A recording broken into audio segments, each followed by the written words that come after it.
How does this Manhattan-type crash project connect to New Orleans?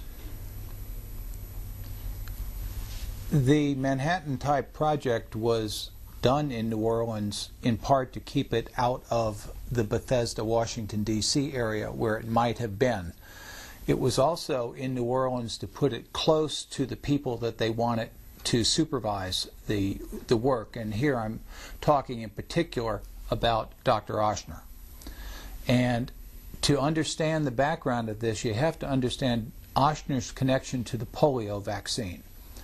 And when the polio vaccine was produced, there were several laboratories, I believe the number 6, producing the vaccine. And Ochsner was one of the major stockholders of one of these laboratories. He had also been one of the people promoting the release of the polio vaccine all along. And in fact, this situation was so intense that when the Francis trials occurred up in Michigan, and it was said that the polio vaccine was safe, they, at the last minute, asked Bernice Eddy at the National Institute of Health, who was the official vaccine safety tester, to test the vaccines. And when she injected these vaccines into her monkeys, she got back dead and crippled monkeys. So she tried to delay the release of the vaccine. But the problem was that every day they waited, there was another 100 children getting polio. And there was a lot of inertia on this, all the way back from President Roosevelt's pushing forward and the marching dimes and everything else. And Ochsner was so convinced that Jonas Salk's vaccine was safe that he decided to publicly inoculate his own grandchildren with the vaccine in front of the faculty of Tulane Medical School. And the result of this bold and courageous action was that his grandson died from polio and his granddaughter got polio. That puts it in New Orleans. Okay. Where do you want to go from here? You want to talk about the search for the particle accelerator? No, this is the thing. It's a very flawed vaccine, so they're trying to. They realize how deadly. Do we need to maintain quiet, please? Okay. Well, go ahead and tell. Okay, here we go. Ready? Yeah. Tell me about your experiences in researching this topic in New Orleans. What did you learn?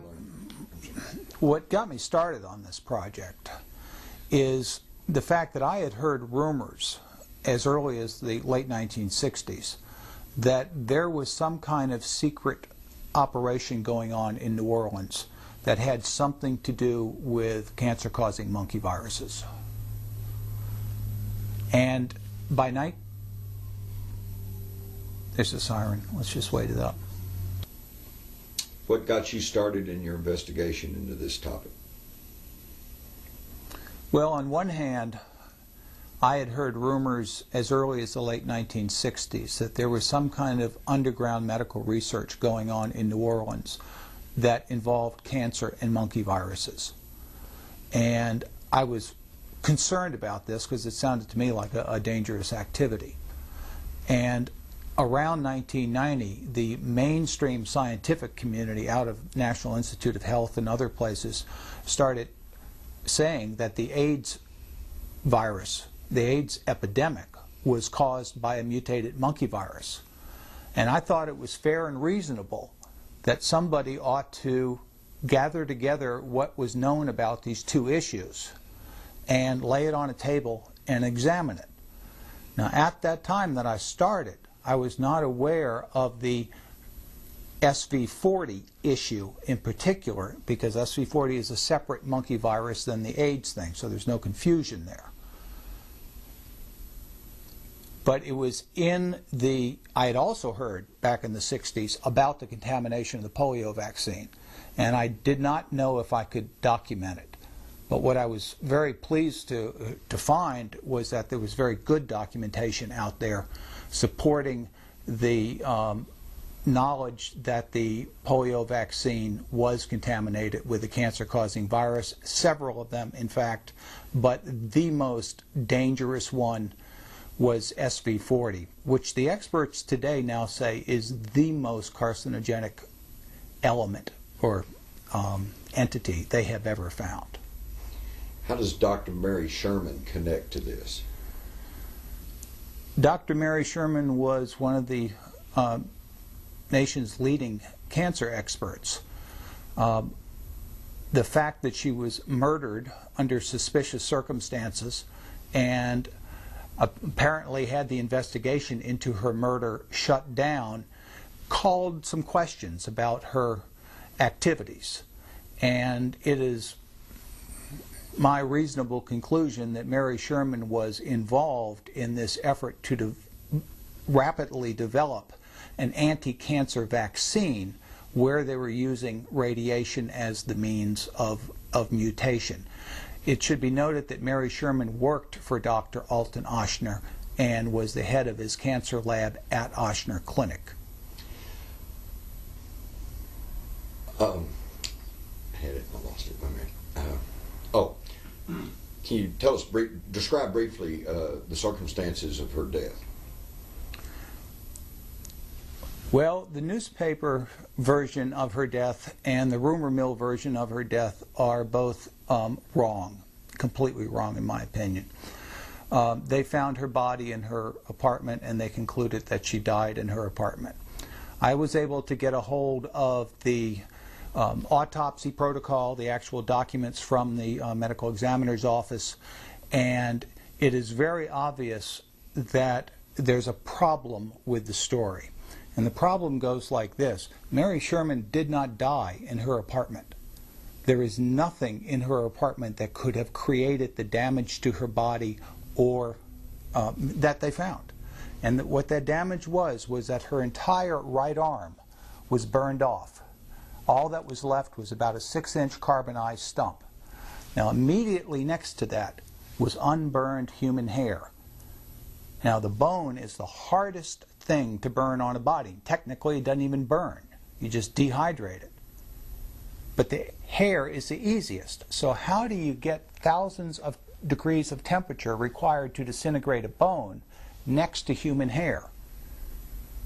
The only answer to that is very high voltage electricity. The other problem was the actual cause of death on Mary Sherman was a stab wound to the heart, which hemorrhaged. There were about 1,200 cc's of blood in the pericardium sac. There was also 6 other stab wounds on her, including a wound to her liver, which did not hemorrhage. Now the importance of this is you hemorrhage when you're alive, and you do not hemorrhage when you're dead. So those 2 sets of stab wounds did not occur at the same time. Now what I'm proposing about Mary Sherman's death was that Mary Sherman was electrocuted in a very high voltage incident. And I'll talk about the motive behind the incident in a minute. But basically, she grabbed onto something, probably the switch handle to shut off the electricity and turn on the electricity. And she was standing in front of a steel wall, a special metal wall that they had put in this facility to protect the operators from the radiation. The electricity ran down her arm and out her back into the steel wall, disintegrating her arm. It did not cross her heart, and she did not die as a result of the incident. She was, however, very badly damaged and probably would not have survived. Someone stabbed her in the heart very precisely with a very slim surgical instrument to kill her. It's a mercy killing at that point. Then they put her body in a body bag, they brought it back to her apartment, they dumped it on her bed, they piled, they opened the drawer next to her bed, they grabbed a bunch of underwear, they dropped it on her, they stabbed her at that point because there are V-cuts in the underwear from the knife. Okay? They didn't see her, I mean, people were in a hurry is what I'm trying to say. And then they started a fire. The reason they started the fire was to create an explanation, however tenuous, for the burns on her body. The fire that occurred in her apartment, which did not burn the curtains next to her bed, did not burn the paper label on the sherry bottle, did not reach the temperature required to burn the underwear fully, was not capable of burning off her arm. So there are 2 sets of stab wounds and 2 fires. The newspaper never said Mary Sherman's arm was missing. It was the main fact of the case, and it was concealed from public view. The fact that Mary Sherman died somewhere besides her apartment raises the question, where was she electrocuted? Before we get to that, do you feel like that she was murdered and then had the murder covered up as a criminal murder, or was it an accident that then she was murdered to conceal the accident, or something else? The motive behind the electrocution of Mary Sherman is sort of in the realm of speculation, because you cannot prove that it was not an industrial accident that somebody just wanted to cover up because of liability issues. I think due to the nature of it and what it would have taken to route that much electricity back to that one point, bypassing all the safety equipment in the linear particle accelerator, makes me conclude that it was an act of sabotage. And it was an act of sabotage done in order to expose the secret laboratory, a laboratory within 1 mile of Lee Oswald's apartment, a laboratory within 1 mile of Dr. Alton Oshner's house. I don't know that Mary Sherman was actually the target, but she was the one who got electrocuted.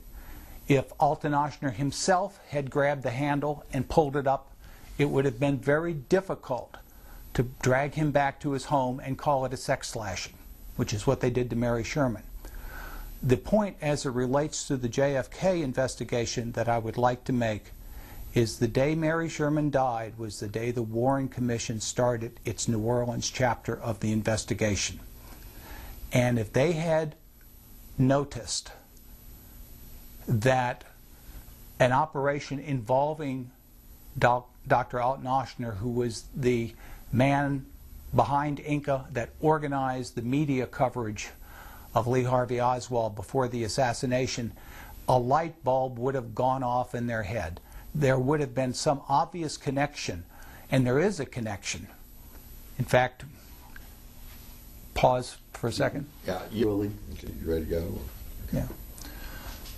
One of the most interesting and frankly disturbing points of this entire investigation is that there is some level of connection between Dr. Alton Oshner and Lee Harvey Oswald. And I say that completely confidently because right here we have a record album which was produced and released by Dr. Alton Oshner concerning the radio debates involving Lee Harvey Oswald.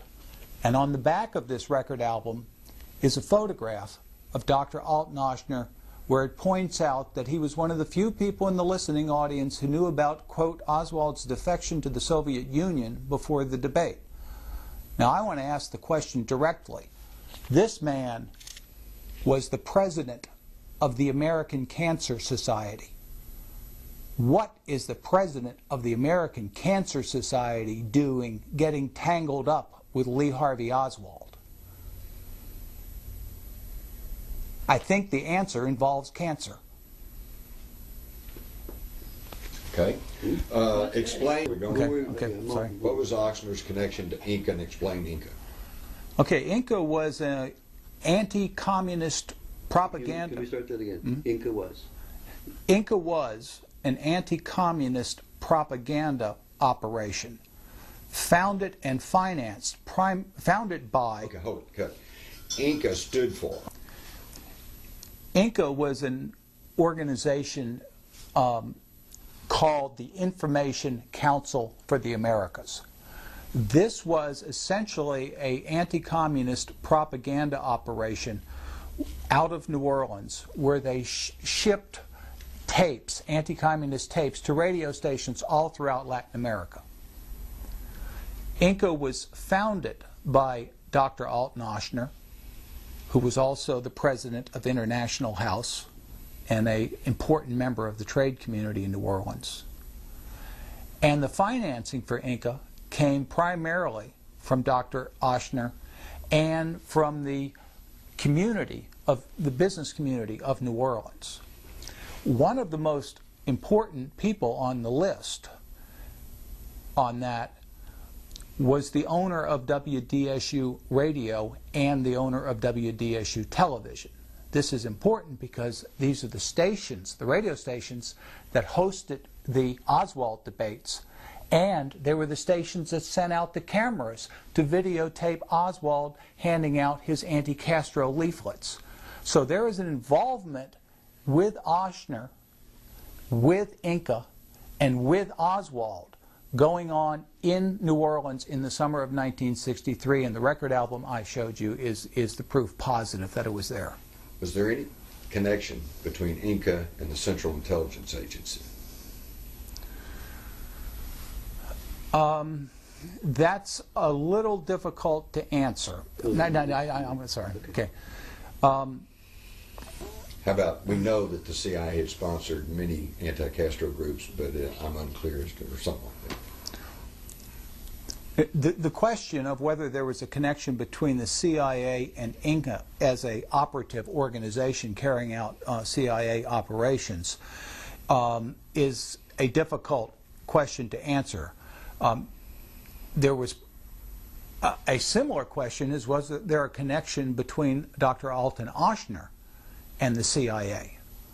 One of the things about Inca that you can say when you look at the masthead of people on it was one of the directors on it, in fact the head of security for Inca, was Robert Reynold, who was the president of the former special agents of the FBI. Pause. For Mary Sherman's body. Okay. What was the reports on the finding of Mary Sherman's body? Mary Sherman's body was found at about 4:30 in the morning on Tuesday, July 21st, 1964.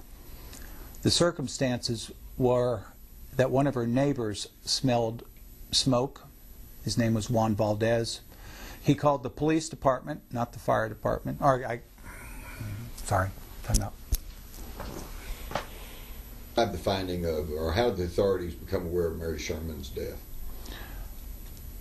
Very early in the morning, about 4:30 in the morning on Tuesday, July 21st, 1964, one of the neighbors living in the apartment house in Mary Sherman's apartment complex smelled some smoke. His name was Juan Valdez. He called the police department. The police arrived shortly, noticed there was smoke coming from one of the apartments whose door was ajar. They called the fire department. The fire department came. The apartment was full of smoke, but nobody reported seeing a flame. The fire department went in and removed the mattress, which was the cause of the smoke, and moved it out into the parking lot. It was then that they went in and found Mary Sherman's body laying on the floor. It had rolled off the mattress when they moved it. The body was in the opposite position with the feet pointing towards the head of the bed, and her arm was stretched out straight and her legs were stretched out straight, as if she had been lying in a still position for some time after death. It was then they realized they had a murder on their hands, and they called in the New Orleans Police Department's homicide unit. Okay. I want to hear the word rigor mortis, or how we want to phrase that. I want to have the explanation why it was that state. Yeah. Well, isn't the point that her body had been laying there for so long? Down the whole rigor mortis issue. Okay, there are other issues about the hard drugs that people say they found in their system, and all that other stuff that I don't want to get into here because it's too extraneous. May I ask a question? Jim asked me when I think Mary Sherman died. Okay. Yeah, that's going to lead it into my next question. When do you think Mary Sherman died? Well, the traditional explanation is that she died late Tuesday morning, right before the fire, because whoever killed her set the fire. But my analysis, which says she did not die in her apartment, means that she died hours before that, maybe even on the evening, Monday evening beforehand, which would explain why her body was in a stiffened position there, because that would be an indication of rigor mortis setting in, where the scenario of an intruder slashing her in some sort of act of violence would not necessarily leave her with her legs outstretched and her arm in a extended position immediately up against her body. Apparently it took a great amount of electricity to produce the energy necessary to disintegrate her arm. Would you say that's true?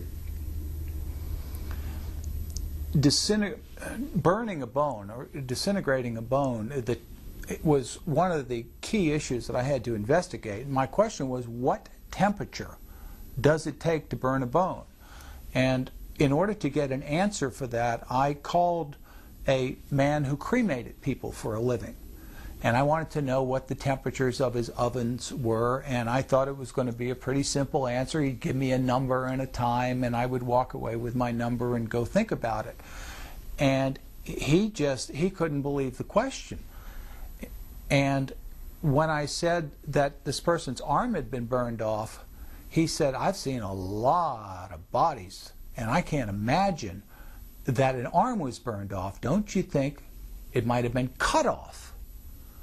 And I said, well, there was no indication of that.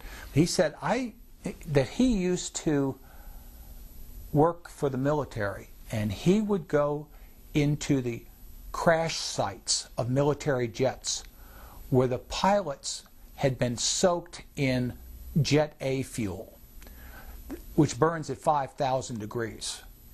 He said the temperature was so hot that it burned the aluminum off of the jet, but the pilot's bones were still there. So 5,000 degrees will not burn a bone, not to the point of disintegration. So whatever temperature hit Mary Sherman's arm was way up there, way above 5,000 degrees. What would require such massive amounts of energy?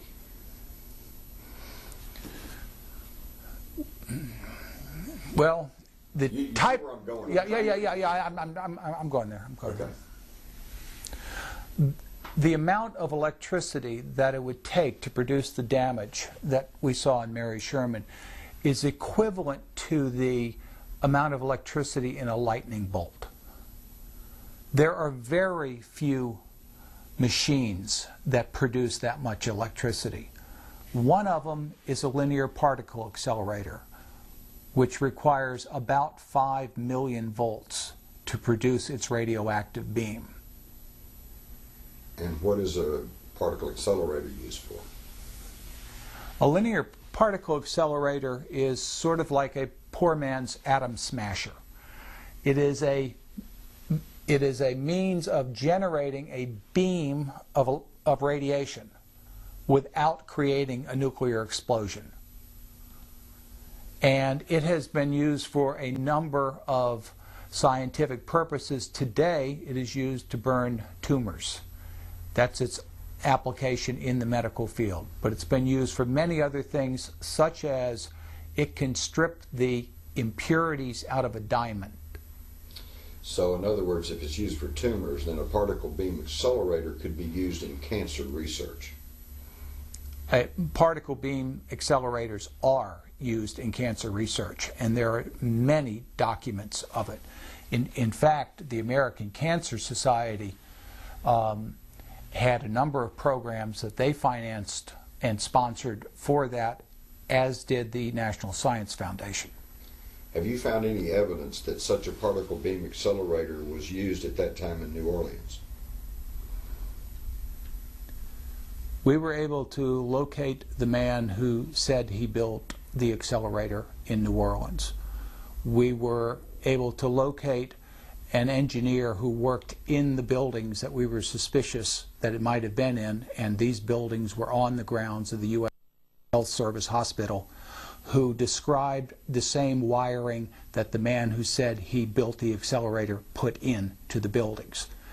In his words, in the words of the engineer, the superintendent, he said, "I've been doing this work for over 20 years. I have never seen electrical equipment as massive and powerful as was in the infectious disease laboratory building of the U.S. Public Health Service Hospital in New Orleans."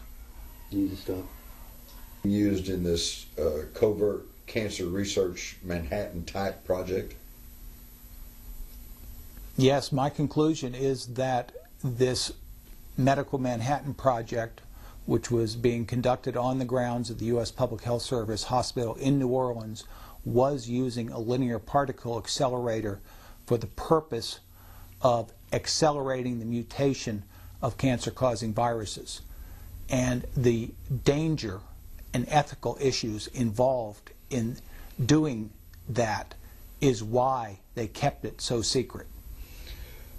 Do you have any knowledge of any other covert cancer laboratories in or around New Orleans at that time?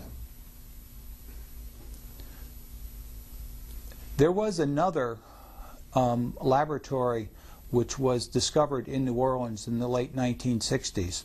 It was discovered by the investigative team working for District Attorney Jim Garrison during his investigation into the Kennedy assassination. And this was an underground medical laboratory which was reportedly using cancer-causing viruses to create cancer.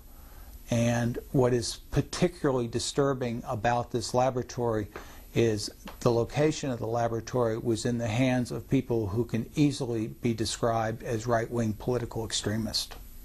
Such as? Such as David Ferry. Okay, can you rephrase that so we can get into Yeah. a separate statement about David Ferry? Or just say Instead of such as. the lab that the Garrison team uncovered was located in the apartment of David Ferry. Can you say that? Or you comfortable with that? Or mainly, I just want to get a statement saying David Ferry was in charge of that or connected to it. Okay. It wasn't in his apartment, right? Oh, yes. Well, just say that. Well, but I don't want him to say that if he doesn't know that for sure. You ready? Yeah. Mm-hmm. There seems to have been two laboratories at work in New Orleans on this cancer-causing monkey virus issue. One is what I'll call the big lab. That was the lab at the U.S. Public Health Service Hospital. The little lab was located on Louisiana Avenue Parkway in the apartment of a man named David Ferry. David Ferry is widely described by many people as a right-wing political extremist. Pause. Correct, Roland. Mm-hmm.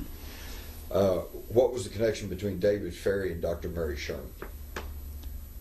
A number of JFK researchers have made statements about the connection between Dr. Mary Sherman and David Ferry, including Gerald Posner and John Davis.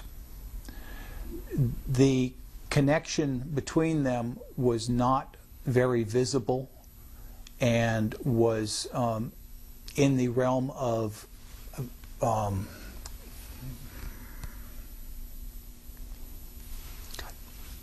Well, just collect your thoughts. I just want to make a point that they agree Yeah. with this Oh, I love it. thing, yeah. Yeah. Jill Davis and Warren Commission apologies? No. Mafia Kingfish. Kingfish. Posner is, though. That's why he wants to put the two together. They both Pronouncing it agree Posner that there's in a New York. connection. That's what I'm saying. Everybody's pronouncing it Posner. Well, he pronounces it Posner. He himself? Uh-huh. Okay. What was the connection between Mary Sherman and David Ferry? The connection between Mary Sherman and David Ferry is a little bit hard for me to document, but there are JFK researchers such as Gerald Posner and John Davis who claim that they were good friends. I have also talked to some witnesses who say the same thing. I will emphasize that this relationship was not very visible to the outside community. If you had asked Mary Sherman's friends, they wouldn't have known about it. But there seems to be, particularly from some testimony I've heard, a very strong relationship, and a relationship which was based on this cancer research project. Based on your knowledge and research, can you describe what Ferry's apartment contained and what it looked like when he died under somewhat strange circumstances? The description of David Ferry's apartment from people who were in it talk about the presence of mice, the presence of medical books and medical equipment, and the smell of mice in that. Jim Garrison describes that in his books. Bob Turner, who was also in the apartment, told me personally that that was what he saw when he was in there. I will emphasize that I was in an apartment very close to David Ferry's apartment that also contained a residual smell of animals. And I write about this in my book. And my conclusions to that, for reasons I explain in the book, is that this second apartment was part of the cancer operation, and they were testing the results of their cancer virus experiments on animals in the second apartment. And both of these apartments were taken off of the market for about 5 years and renovated and put back on the market at the same time. So we're talking about 2 rental apartments within 100 yards of each other, both taken off of the market for 5 years and renovated. And one of those apartments was definitely David Ferry's apartment. Okay. Go ahead and cut, and let's. Very difficult to put them together. You know, the thing that I was always hoping for when I was writing the book, because I had no confidence that we were going to find a piece of paper that put them together, but we might find a person that put them together. And when you read my book, the last chapter of my book is about this teacher that I had when I was 13, 14 years old. She had 3 sons. They were all judges in Louisiana. And she told us before the Warren Commission had announced the results, she said they are going to blame it on Oswald. They're going to say he acted alone, and the reason is they don't want to get into who he was working for. So this is the reason why the Kennedys still are not talking and going along. Yeah, with Warren. that's right. That's right. It's not fear. It's just embarrassment, or what is it? Well, I mean, how would they explain to the American public smart, that Lee was working for Bobby? I mean, you know. And it even goes beyond that. He's working with fit in. Does Hoover know? What's Hoover doing with Bannister? Now, Bannister, as you know, was the head of the Chicago office for a while. Okay. Right, and the telephone traffic says that he was talking to J. Edgar Hoover on a regular basis. Okay? Now, I think a lot of the analysis that has been done on Lee in New Orleans is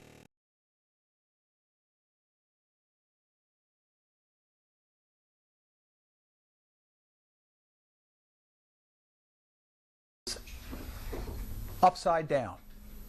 It is exactly wrong. I mean, it's like my physics teacher used to say, I can always tell when somebody's about to get the idea because they get it backwards. Okay? What was going on wrong in New Orleans was a violation of the Neutrality Act. Okay? The mob was training people to assassinate Fidel Castro. Right? That's a fact. Okay, and if you're the Attorney General of the United States, and particularly if you're in the situation that they were in at that time, you want to bust that operation. Somebody's got to infiltrate that thing close enough to identify the location of the training camp so that they can bust it. And in my opinion, that was Lee's major contribution in New Orleans, was he identified the location of the training camp that was trying to kill Fidel Castro. The fact that he also managed to infiltrate the laboratory which was developing the biological weapon designed to kill Castro, I think is the second accomplishment. in there.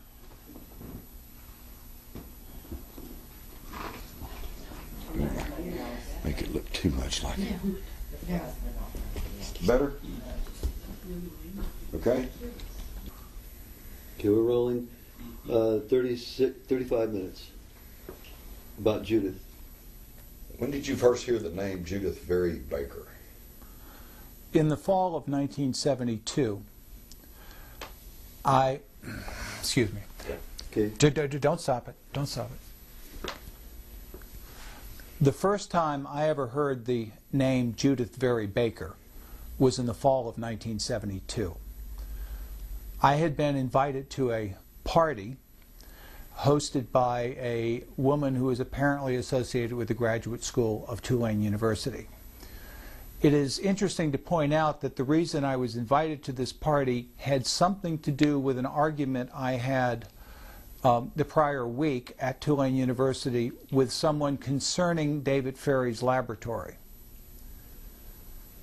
This party was held on Pitt Street, right behind the Latter Library, and my girlfriend told me that we were going to the residence of Judith Very Baker. I remember the name particularly because being trained by the Jesuits, they teach you to take apart words, and I wondered if this was very, V-E-R-I, meaning true, or V-A-R-I, meaning changing.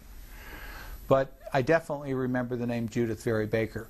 We went into the party, which was upstairs, and I spent most of the evening talking to her husband, but I did talk to her several times during the evening, where she told me that she was from Florida and that she was working at Tulane Medical School on a project involving esoteric experiments with exotic chemicals, and that she had recently been in northern Florida doing some kind of chemical research. Later that evening, my girlfriend came in a very excited manner and told me that they said that Judith knew Oswald. And I said, wait a minute, who is they? Are we talking the Warren Commission or what here? And she said, no, Judith said she knew Oswald. And just then, this Judith woman, who's not the Judith Very Baker we know, but the Judith Very Baker I met that night, came into the kitchen and walked over to me and said, Ed, I understand you're interested in the Garrison investigation. Is this something you'd like to talk about? And I looked her straight in the eye and I laughed at her and I said, no, it's not. Because all my warning lights were on at this point. I didn't know who this person was or why I had been selected to be there, but I knew that I didn't want to get into a conversation that night with someone who said that they were a friend of Lee Harvey Oswald's. And that was the first time I ran into it. And then The next time I heard the name Judith Very Baker was in the fall of the year 2000, when I was contacted by a national news organization, and they sent me some information about her. And they didn't tell me who she was. It just, as I laid on the sofa and started reading it, I ran across the name, and I immediately recognized it. And I had her phone number as part of the material, and so I just picked up the telephone and called her to say, hey, I remember you. I had dinner at your house. And it turned out it wasn't the real her. The first one wasn't the real her. The real Judith Very Baker is the one that was brought to me by the National News Organization. Now, what's left is a bunch of questions about who set up that initial meeting between me and the fake Judith Very Baker, because I seem to know a lot about David Ferry's underground medical laboratory. Is there any doubt in your mind that that the woman passing herself off as Judith Very Baker in 1972 had patterned herself on the real Judith Very Baker, which means that someone knew the true Baker and her circumstances? The first Judith Very Baker that I met had a profile background that was almost identical to the real Judith Very Baker. The details of the type of research that she was involved in, where she was from in Florida, where she had worked recently in northern Florida, is all almost identical. I find it impossible to believe that this is a coincidence of any nature. I am, comfortable and confident with my own conclusion that whoever set up that first meeting in the fall of 1972 knew who Judith Very Baker was, knew about her connection to David Ferry, and knew about her connection to Lee Harvey Oswald. Do you feel like that this party that you were invited to, do you think this was, or this impersonation, do you think this impersonation was aimed specifically at you, or do you think that she might have been trying to draw in information from anybody that she could who came into her orbit? I am at a loss to even guess the motives behind this thing or who was behind it. I could maybe guess, but I would be speculating. I do not know who organized the thing, but I do know that they had to have a very high level of knowledge of the covert operations going on in New Orleans in the early 1960s in order to put it together. Okay. How did it come about that you attended this party back in 1972?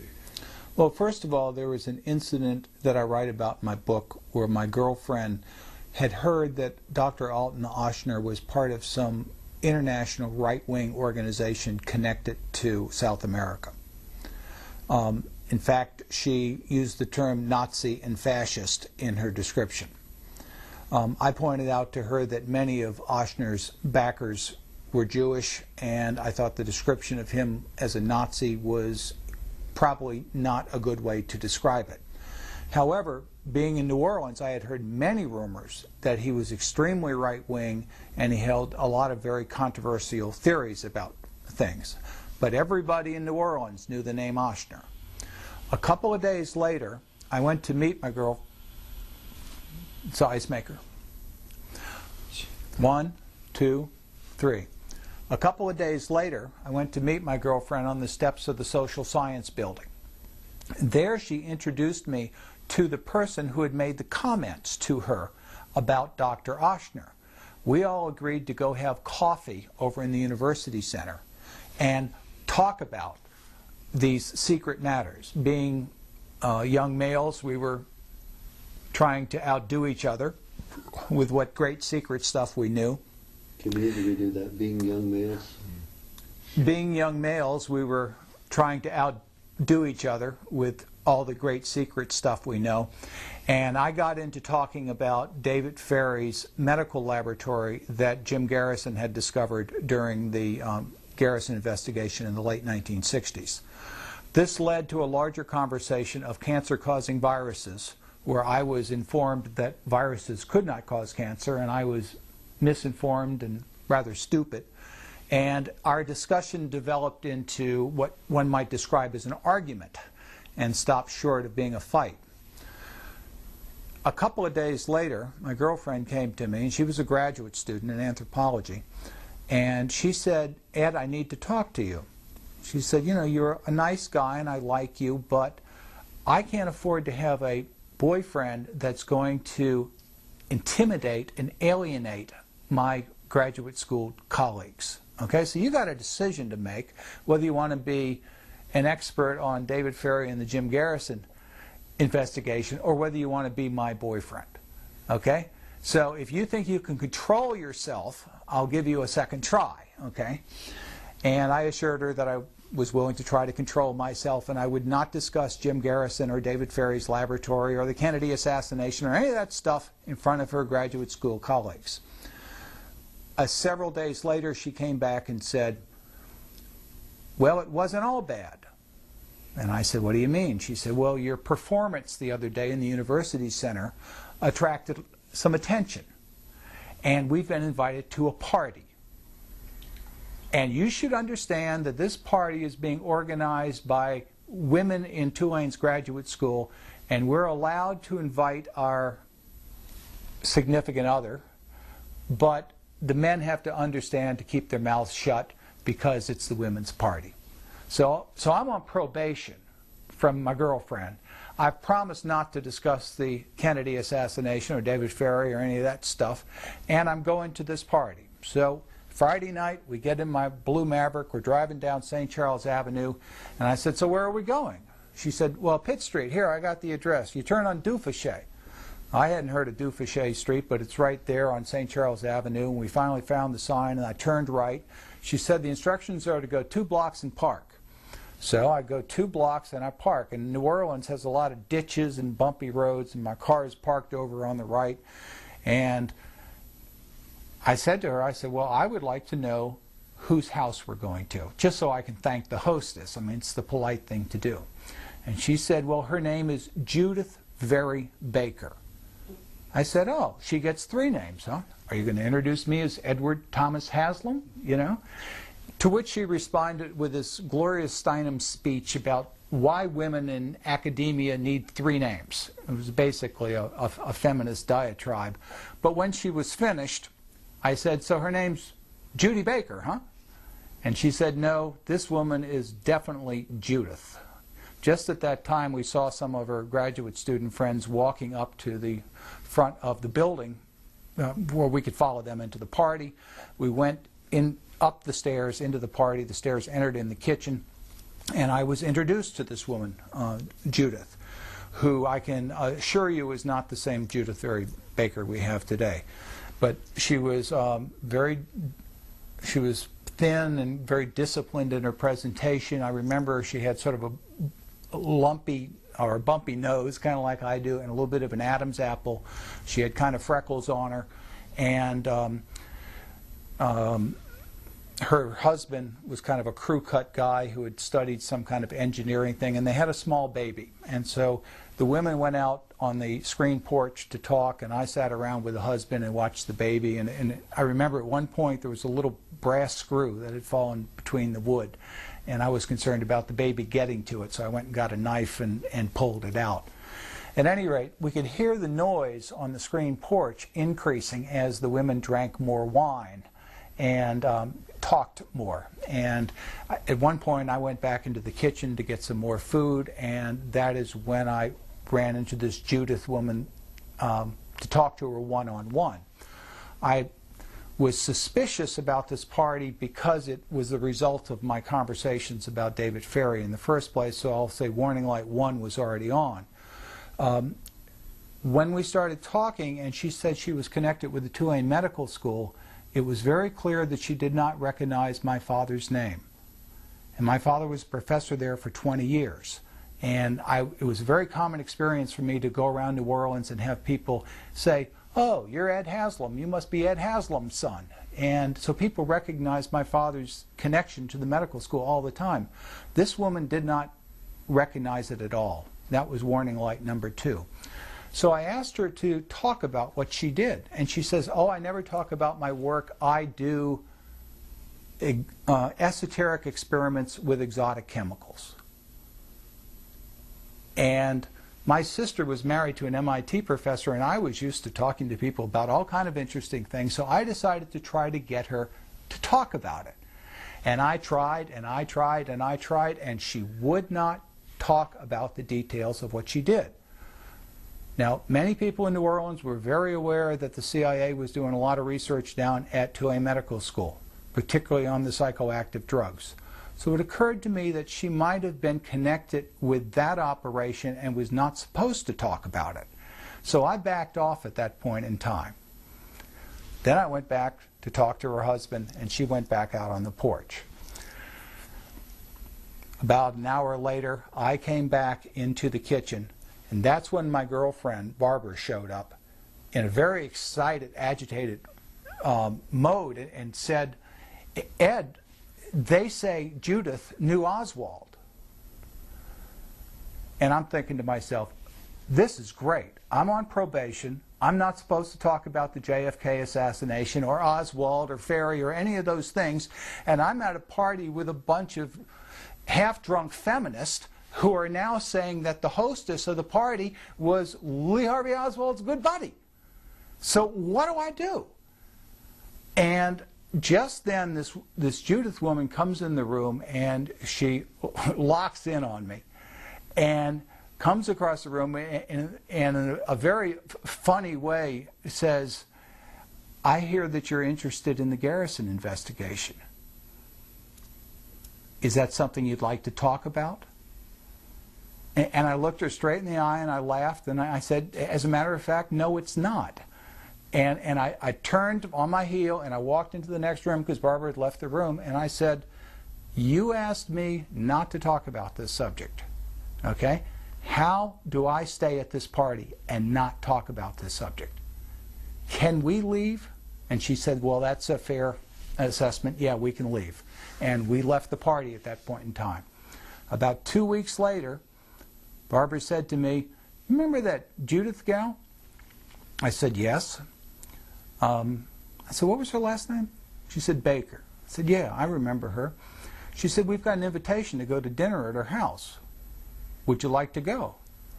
I said, is this the same woman who said that she was Lee Harvey Oswald's friend? And she said, yes, I forgot about that part. And I said, well, I haven't, and I don't want to go to dinner at her house. And that was the last contact I had with them at that point. And again, I emphasize, this whole story is as mysterious to me as it is to anybody else who hears it. And I don't know who was behind it, but I do know what I experienced, and I do know when it happened, and I remember the names very clearly. Okay. Now tell me about... The next time I heard the name Judith Very Baker was in the fall of the year 2000. And I had been contacted by some people associated with a national news program that was investigating this woman that was described to me as a girlfriend of Lee Harvey Oswald's. They did not tell me her name at that point. But they told me that she said that she was in the laboratory that I wrote about in my book, in David Ferry's laboratory. And did I want to talk to this person who said that she was in David Ferry's laboratory? Well, frankly, it was not a good time to ask me that question because I was doing other things in my life, and no, I didn't. But they were persistent, and they finally got me to agree to look at some documents. And they sent me, they FedExed me a package of documents that laid on my floor for about a week, but I finally got around to reading them. And when I started to read them, and I ran across the name Judith Very Baker, I knew I recognized it. And I remembered it from that incident. And her phone number was included in the materials they sent me. So I picked up the telephone thinking it was the same woman. And it's going to be a piece of cake. I just picked her up and called and introduced myself and said, do you remember me? I had dinner at your house in 1972. And I was very surprised to hear her say, I didn't live in New Orleans in 1972. I left in the 1960s and never went back as a permanent resident. And at that point in time, my buzzers went off because I knew for sure that I now knew two different people who told me their names were Judith Very Baker, and one of them had to be a fraud.